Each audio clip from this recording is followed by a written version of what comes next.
গোমাতাগুলো কি সুন্দরভাবে দাঁড়িয়ে আছে। কেউ সুন্দর করে পানি খাচ্ছে, কেউ খাবার খাচ্ছে। এই দৃশ্য দেখেও চোখ সার্থক। কিন্তু আর কদিন পর এই দৃশ্য আর দেখতে পাব না। গোমাতা আমার মা, আমার জননীকে কিছু মানুষ হত্যা করে খেয়ে ফেলবে। এ হতে পারে না।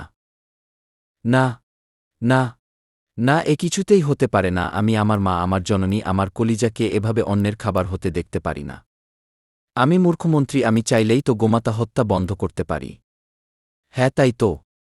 আমি মূর্খমন্ত্রী চিন্ডি অধিকারী ঘোষণা করছি, আগামীকাল থেকে আমাদের রাজ্যে কোনো গোমাতা হত্যা করা যাবে না।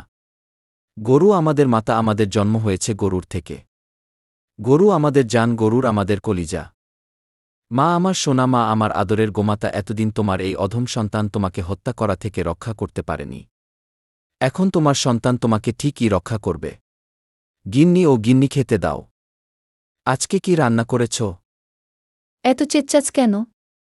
খেতে দিচ্ছি তো।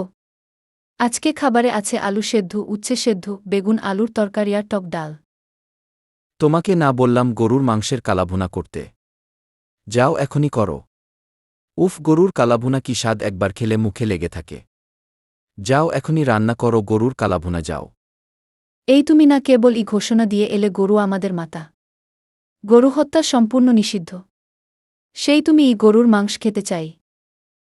ধুস গিন্নি, কিছু কট্টর সমর্থকদের হাতে রাখতে ওই রকম বলতেই হয়। আর আমি তো সবার সামনে খাচ্ছি না। এখন জম্পেশ গরুর কালাভুনা করো, আর সাথে ভুনা খিচুড়ি, পুরো জমে ক্ষীর। আমাদের অবস্থাটা দেখুন একবার। লোন নিয়ে গরু কিনেছি, এখন সবাই বাড়িতে আসছে। আমরা যদি মুসলমানদের কাছে গরু বিক্রি করতে না পারি, তবে পরিবার আত্মহত্যা করা ছাড়া আর কোনো উপায় থাকবে না। দাদারা, আপনারা তো সাংবাদিক, একটু দেখুন না কিছু করতে পারেন কি না।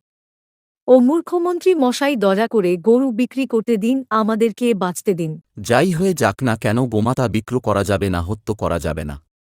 এতে পুরো রাজ্য শ্মশান হলে হবে। গরুর মাংস খাওয়া বন্ধ করা যায় না। এত চমৎকার একটি খাবার।